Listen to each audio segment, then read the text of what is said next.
तो hello guys, आप सबका स्वागत है फैंटेस्टिक स्टॉक मार्केट में। तो आज हमारा व्यू थोड़ा सा नेगेटिव था शुरुआत में। आपने देखा भी, आज एक गैप डाउन देखने को मिला। गैप डाउन के बाद हमें एक कंटिन्यूएशन भी देखने को मिला, लगभग 200 पॉइंट का फॉल और देखने को मिला 44,400 के बिलो।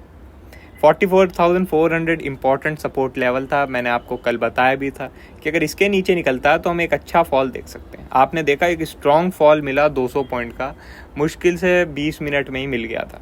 ठीक है, अब इसके बाद यहाँ रिटेलर ट्रैप बन गया। जो कि मैंने आपको प्राइस एक्शन स्ट्रेटेजी में सिखा ही रखा है कि अगर रिटेलर ट्रैप बन जाता है तो वो बहुत ही अच्छा होता है पैटर्न ट्रेडिंग के लिए। आपने देखा कि एक बहुत ही छोटे एसएल के साथ आपको कितना बड़ा रिवॉर्ड मिला, तो यही सब चीज़ें हमने आपको प्राइस एक्शन स्ट्रेटेजी में सिखाई है। आरएसआई स्ट्रेटेजी भी अच्छे से वर्क कर रही है। तो आप लोग अगर समझ लो इन सब चीज़ों पे फोकस करेंगे तो आपका फ़ायदा कैसे नहीं होगा। बहुत लोग सोचते हैं कि यार 3,000 रुपये में आपने ऐसे कैसे इतनी बढ़िया स्ट्रेटेजी दे दी है।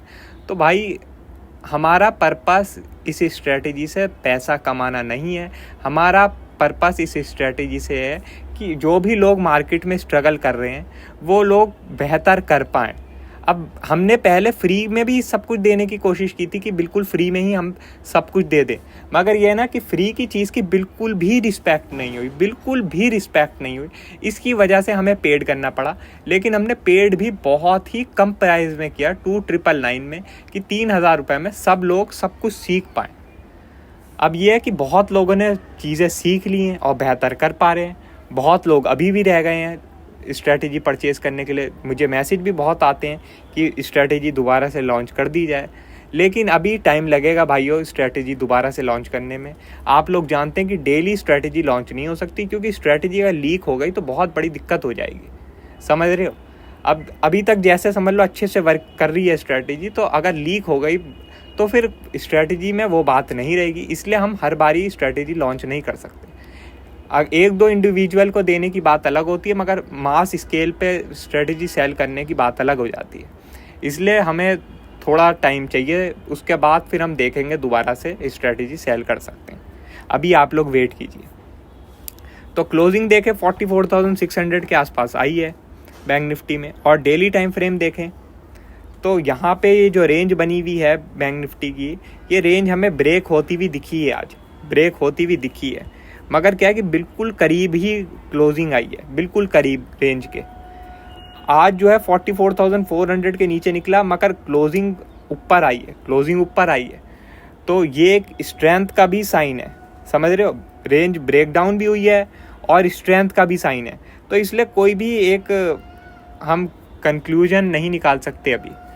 इसलिए मैंने आप लोगों को से बोला था कि अभी वेट करो, एक्सपायरी के दिन देखते हैं क्या होता है क्या नहीं होता, तब हम डिसाइड करेंगे।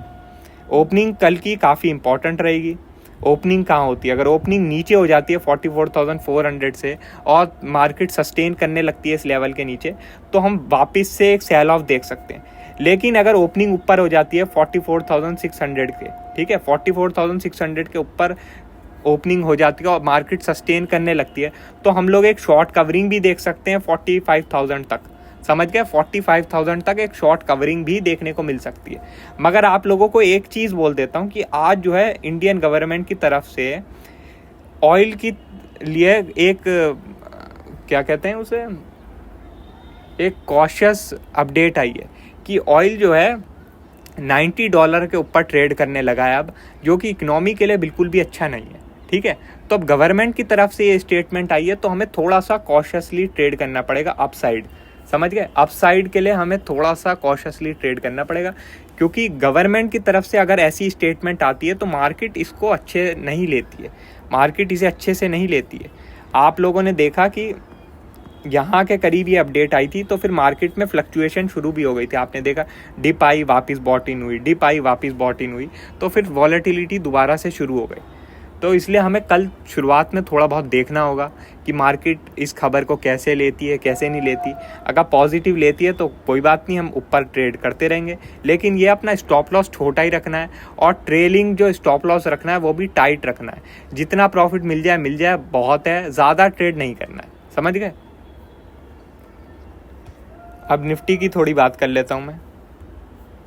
तो निफ्टी में थोड़ा स्ट्रेंथ ज़्यादा देखने को मिली, वो भी रिलायंस की वजह से, क्योंकि रिलायंस में थोड़ा आज स्ट्रेंथ थी, सुबह से ही थी। ठीक है, तो निफ्टी में ये जो रेंज बनी हुई है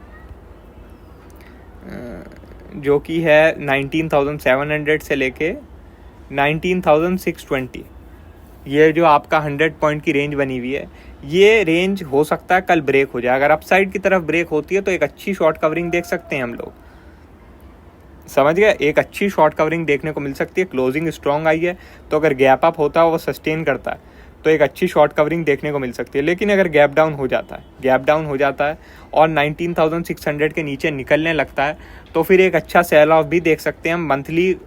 मंथली एक्सपायरी वैसे ही है कल, समझ गए, मंथली एक्सपायरी के दिन अक्सर देखा गया कि अच्छा मूवमेंट मिल जाता है मार्केट में। लेकिन आपको एक चीज़ बोल देता हूँ कि जब तक ये रेंज ब्रेक ना हो तब तक ट्रेड मत करना, तब तक अवॉइड ही करना, क्योंकि कुछ पता नहीं कहीं आपका पूरा का पूरा प्रीमियम ही ईट कर लिया जाए।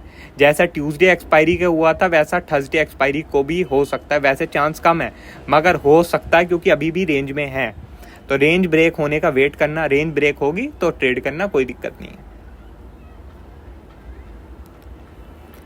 ठीक है, तो और कोई अपडेट होगी हम आपको टेलीग्राम में बता देंगे। वीडियो अच्छी लगी हो तो लाइक कर देना, और चैनल पर नहीं हो तो सब्सक्राइब कर देना। आज के लिए बस इतना ही, थैंक यू।